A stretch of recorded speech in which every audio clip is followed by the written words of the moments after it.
আমরা অনেকেই ধারণা করি আমেরিকার পরে পৃথিবীর সবচেয়ে বড় শক্তিধর দেশ হচ্ছে রাশিয়া, কিন্তু বাস্তবে এই ধারণা আংশিক সত্য, পুরোপুরি এখনো নয়। তাহলে প্রশ্ন হচ্ছে, আমেরিকার পর বিশ্বের সবচেয়ে বড় সামরিক শক্তি থাকা সত্ত্বেও রাশিয়াকে কি থামিয়ে রেখেছে সুপার পাওয়ার হয়ে ওঠা থেকে? আজ আমরা আলোচনা করব রাশিয়ার এত কিছু থাকা সত্ত্বেও কেন রাশিয়া সুপার পাওয়ার হতে পারছে না, এবং সেটি হলেই কিভাবে হবে। বর্তমানে সুপার পাওয়ারের তকমা রয়েছে ইউনাইটেড স্টেটের হাতে, কিন্তু অনেকেই মনে করেন এই তকমা আবারও রাশিয়ার কাছেই ফিরে যাবে। আমরা সবাই জানি রাশিয়া বিশ্বের সবচেয়ে বড় দেশ আয়তনের দিক থেকে। রাশিয়ার পশ্চিম অংশে যখন সূর্য ওঠে তখনই পূর্ব অংশে রাতের খাবারের সময় হয়ে যায়। 17.1 মিলিয়ন বর্গ কিলোমিটার এলাকা জুড়ে বিস্তৃত এই দেশটি এতটাই বড় যে এর ভেতরে প্রায় 204টি আরব আমিরাত, 5টি ইন্ডিয়া এবং 8টি সৌদি আরব অনায়াসেই ঢুকে যাবে। রাশিয়া শুধু আয়তনের দিক থেকেই নয়, বরং এটি বিশ্বের সবচেয়ে বেশি ভূগর্ভস্থ তেল ও গ্যাস সম্পদের অন্যতম মালিক। প্রাকৃতিক গ্যাসের মজুতের দিক থেকে রাশিয়া বিশ্বের প্রথম স্থানে, আর তেলের মজুদের দিক থেকে রয়েছে অষ্টম স্থানে। 2021 সালের একটি জরিপ অনুযায়ী ইউরোপের অনেক দেশ সম্পূর্ণভাবে রাশিয়ার গ্যাসের উপর নির্ভরশীল। গড় হিসাব করলে দেখা যায় পুরো ইউরোপের প্রায় 40% গ্যাস আসে রাশিয়া থেকে। অর্থাৎ যদি রাশিয়া ইউরোপে গ্যাস সরবরাহ বন্ধ করে দেয়, তাহলে পুরো ইউরোপের অর্থনীতিতে এর ভয়াবহ প্রভাব পড়বে। সবচেয়ে বড় ও প্রাকৃতিক সম্পদে ভরপুর দেশ হওয়ার পাশাপাশি রাশিয়া বিশ্বের অন্যতম বৃহৎ গম রপ্তানিকারক দেশ। সারা বিশ্বের মোট গম রপ্তানির প্রায় 18% আসে রাশিয়া থেকে।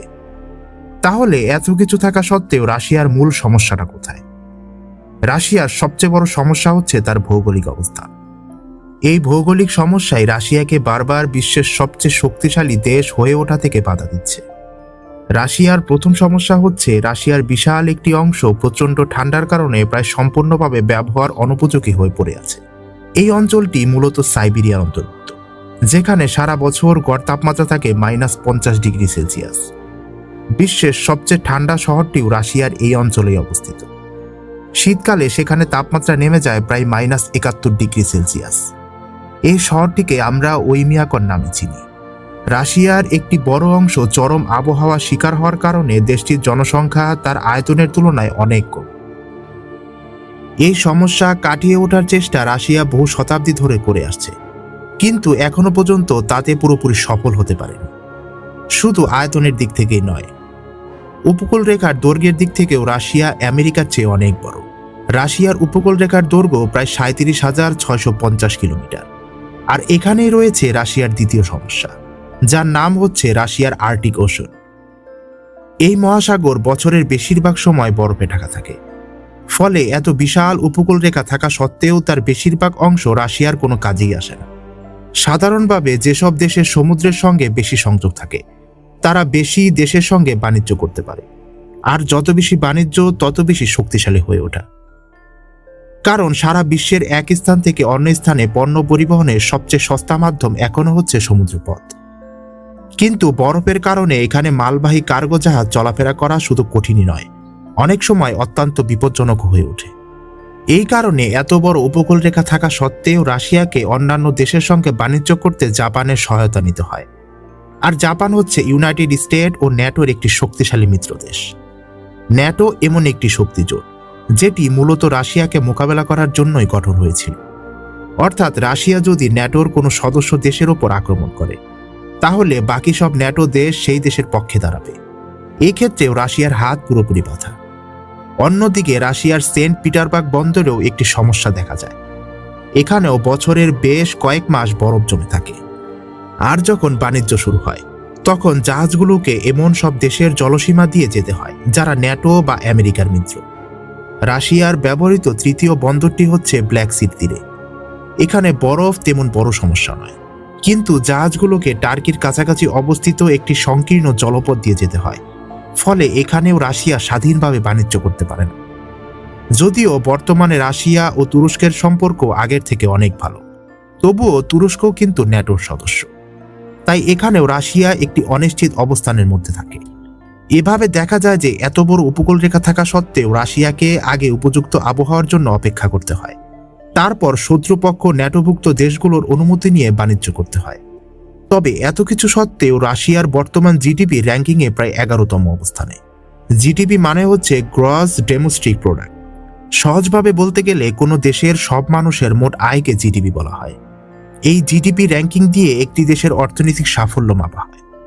যদি সামরিক দিকে আসি, তাহলে রাশিয়ার কাছে বিশ্বের সবচেয়ে বেশি পারমাণবিক অস্ত্র রয়েছে, যা আমেরিকার থেকেও বেশি। আমেরিকার পর রাশিয়ার সেনাবাহিনীকে বিশ্বের দ্বিতীয় শক্তিশালী সেনাবাহিনী হিসেবে ধরা হয়। তবে এই প্রচণ্ড পরিমাণ ঠান্ডা রাশিয়াকে ক্ষতি করার পাশাপাশি কিন্তু কিছু সুরক্ষাও দেয়। আর সেটি হচ্ছে এই ঠান্ডার কারণে রাশিয়াকে আক্রমণ করে সহজে জয় করা সম্ভব নয়। একসময় নেপোলিয়ানও 6 লাখের বেশি সৈন্য নিয়ে রাশিয়া আক্রমণ করেছিলেন, কিন্তু প্রচণ্ড ঠান্ডার কারণে তার সেনাবাহিনী ভেঙে পড়ে। 6 লাখ সৈন্যর মধ্যে প্রায় 1 লক্ষ সৈন্য জীবিত ফিরে আসতে পারে, আর বাকি 5 লক্ষ সেখানে মারা যায়। এছাড়াও দ্বিতীয় বিশ্বযুদ্ধের সময় অ্যাডলফ হিটলার প্রায় 38 লক্ষ সৈন্য নিয়ে রাশিয়া হামলা চালায়, কিন্তু তার সেই স্বপ্ন কখনো পূরণ হয়নি। 1 মিলিয়নেরও বেশি জার্মান সৈন্য এখানে মারা যায়, আর বাকিদের বন্দী বানানো হয়। এতক্ষণে নিশ্চয়ই আপনি বুঝে গেছেন রাশিয়ার অগ্রগতির পথে সবচেয়ে বড় বাধা হচ্ছে তার প্রচণ্ড শীতল আবহাওয়া। যদি এই ঠান্ডা আবহাওয়া না থাকতো, তাহলে উত্তর দিকে সমুদ্র পথ ব্যবহার করে রাশিয়া আরও বেশি শক্তিশালী হয়ে উঠত। এছাড়াও রাশিয়ার বহু অঞ্চল সোনা, ইউরেনিয়াম ও হীরার মতো মূল্যবান খনিজে ভরপুর, কিন্তু অতিরিক্ত ঠান্ডার কারণে এইসব খনিজ উত্তোলন করা খুব কঠিন। যদি এই শীত না থাকতো, তাহলে এইসব ধাতু ও খনিজ উত্তোলনের মাধ্যমে রাশিয়া অনেক দূরে এগিয়ে যেতে পারত। এছাড়াও মানুষের সবচেয়ে বড় চাহিদাগুলোর মধ্যে একটি হচ্ছে গম। আপনি নিশ্চয়ই জানেন রাশিয়া বিশ্বের অন্যতম বৃহৎ গম রপ্তানিকারক দেশ। যদি মাত্র 20% জমি ব্যবহার করে এত বেশি গম রপ্তানি করা হয়, তাহলে ভাবুন 100% জমি ব্যবহার করতে পারলে তারা কতটুকু রপ্তানি করতে পারত। আর এমনটা হলে জিডিপির র্যাঙ্কিংয়ে সে ইউনাইটেড স্টেটকেও অনেক বেশি পিছনে ফেলে দিতে পারত। তবে এখনও অবিশ্বাস্য হলেও সত্য যে এমন একটি উপায় আছে, যার মাধ্যমে রাশিয়া এই শীতল আবহাওয়া থেকে মুক্তি পেতে পারে। আর তা হচ্ছে গ্লোবাল ওয়ার্মিং বা বৈশ্বিক উষ্ণতা বৃদ্ধি। বৈশ্বিক উষ্ণতার কারণে ভবিষ্যতে রাশিয়া আবারও হয়ে উঠতে পারে সুপার পাওয়ার দেশ। যেসব দেশের গড় তাপমাত্রা 11 থেকে 15 ডিগ্রি সেলসিয়াসের মধ্যে, সেখানে মানুষের উৎপাদনশীলতা অনেক বেশি। এই তাপমাত্রাকে মানুষের জন্য আদর্শ ধরা হয়। কিন্তু যেখানে তাপমাত্রা 11 ডিগ্রির কম বা 15 ডিগ্রির বেশি, সেখানে মানুষের কর্মক্ষমতা কমতে থাকে। বর্তমানে এই তাপমাত্রার অঞ্চল পড়ে Europe, Japan, Russia, south Korea এবং আমেরিকার উপর। আশ্চর্যের বিষয় হচ্ছে এইসব দেশই আজ বিশ্বের সফল দেশগুলোর মধ্যে রয়েছে। বিশেষজ্ঞদের মতে প্রতি বছর বরফ গলার কারণে 2280 সালের মধ্যে এই তাপমাত্রার অঞ্চল আরও উত্তরের দিকে সরে যাবে। তখন আলাস্কা, কানাডা, গ্রিনল্যান্ড, আইসল্যান্ড এবং সর্বোপরি রাশিয়ার উজ্জ্বল সময় শুরু। আর ঠিক এই কারণে গ্রিনল্যান্ডকে নিয়ে আমেরিকার এত মাথা ব্যথা। নাসার একটি বিশ্লেষণ অনুযায়ী 1979 সালে আর্কটিক ওশনে প্রচুর বরফ ছিল, কিন্তু সময়ের সাথে সাথে তা গলতে থাকে এবং 2019 সালের বরফ অনেকটাই কমে যায় এবং 2026 সালে তা আস্তে আস্তে আরও কমছে। এই তথ্য অনুযায়ী আর্কটিক মহাসাগরের বরফ প্রতি বছর প্রায় 13% হারে কমছে। যদি এইভাবে চলতে থাকে, তাহলে 2035 সালের মধ্যে সেখানে আর বরফ থাকবে না। আর এতে করে সবচেয়ে বেশি লাভবান হবে আর্কটিক রিজনের বাসিন্দারা এবং বিশেষ করে রাশিয়া। এছাড়াও জলবায়ু পরিবর্তনের কারণে বরফ গলে গেলে সমুদ্রপৃষ্ঠের উচ্চতা দিন দিন বাড়বে, ফলে প্রথমে ডুবে যাবে উপকূলীয় শহরগুলো। আমেরিকার অনেক বড় শহর উপকূলের কাছেই অবস্থিত, তাই ভবিষ্যতে তাদের বড় সমস্যায় পড়তে হতে পারে। এমনকি পুরো শহর খালি করে দিতে হতে পারে, যার জন্য ব্যয় হবে কোটি কোটি ডলার। অন্যদিকে রাশিয়ার মাত্র 3টি শহর সমুদ্রের কাছে অবস্থিত, আর বাকি শহরগুলো সমুদ্র থেকে অন্তত 600 কিলোমিটার দূরে।